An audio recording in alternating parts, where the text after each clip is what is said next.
اعوذ باللہ من الشیطان الرجیم، بسم اللہ الرحمن الرحیم۔ السلام علیکم۔ یادوں کی بارات قسط نمبر 5۔ رمضان المبارک کا مقدس مہینہ ہو اور مجھے امام انقلاب علامہ احمد سید خان ملتانی رحمۃ اللہ علیہ کی یاد نہ آئے، یہ ناممکن ہے۔ سال 2006 کے دورہ تفسیر القرآن میں دوبارہ شرکت کا اعزاز حاصل ہوا۔ اس سال امام انقلاب رحمۃ اللہ علیہ کو بہت قریب سے دیکھنا سننا نصیب ہوا اور دین و دنیا کے متعلق بہت کچھ سیکھنے کا موقع ملا۔ ان دنوں جامعہ کے ناظم مفتی مظفر ڈھرنال تھے۔ ان سے سابقہ تعلق کی بنا پر علامہ صاحب کی نجی محفلوں میں بیٹھنا نصیب ہو جاتا۔ مجھے سوال پوچھنے کی بہت زیادہ عادت تھی، مگر مسئلہ یہ تھا کہ فطرتی طور پر کسی بڑی شخصیت سے بات کرنے میں بہت جھجک محسوس ہوتی۔ اس کا حل یہ نکالا کہ سردار پور کے رب نواز کو سوال سمجھاتا اور وہ علامہ صاحب رحمۃ اللہ علیہ سے محفل میں پوچھتا، تب علامہ صاحب رحمۃ اللہ علیہ جواب دے دیتے۔ دورہ تفسیر کی کلاس علامہ صاحب رحمۃ اللہ علیہ کی پسندیدہ جگہ چھپری تلے لگتی تھی۔ ساتھ ہی حویلی میں علامہ رحمۃ اللہ علیہ کا مال یعنی چند گائیں، بیل اور ایک بھینس وغیرہ بندی ہوتی تھی، جن کو سنبھالنے کے لیے ایک ملازم تھا۔ کئی بار علامہ صاحب کو خود جانوروں کو چارہ ڈالتے اور ایک قلعہ سے دوسرے قلعہ تک اپنی پسندیدہ چھپری کو باندھتے دیکھا۔ شوگر کی وجہ سے روزانہ الہی بخش مشین کے ساتھ علامہ رحمۃ اللہ علیہ کی شوگر چیک کرتا۔ علامہ صاحب کہتے، الہی بخش تم نے میری انگلیاں کاڑی کر دیں۔ الہی بخش نے تقریباً 40 سال امام انقلاب علامہ احمد سید ملتانی کے ساتھ گزارے۔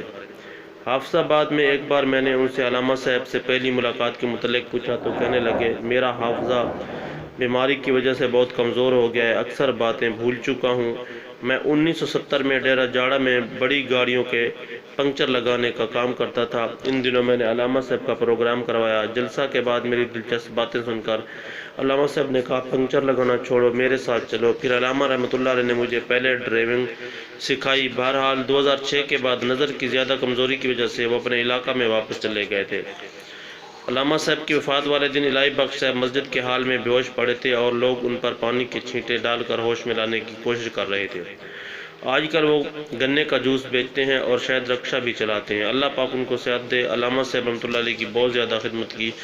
رمضان المبارک سے ایک دن پہلے مفتی مظفر حسین صاحب نے مجھے بتایا کہ آج علامہ صاحب نے کہا ہے کسی مضبوط عقیدے والے طالب علم کی ڈیوٹی لگاؤ جو تراویح میں مکمل قرآن سنائے۔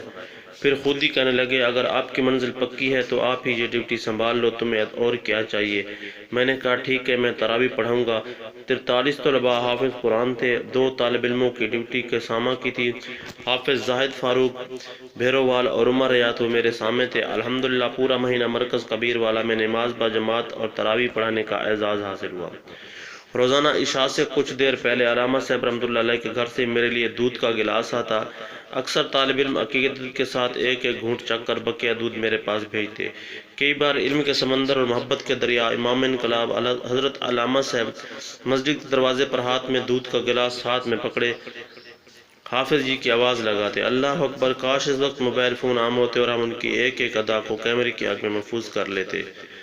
تحریر محمد سیف اللہ خالد۔ اگر آج کی یہ ویڈیو آپ کو پسند آئی ہو تو پلیز چینل کو سبسکرائب کریں اور ساتھ ہی گھنٹی کے نشان کو بھی دبا دیں اور ویڈیو کو دوستوں کے ساتھ شیئر کر دیں۔ والسلام۔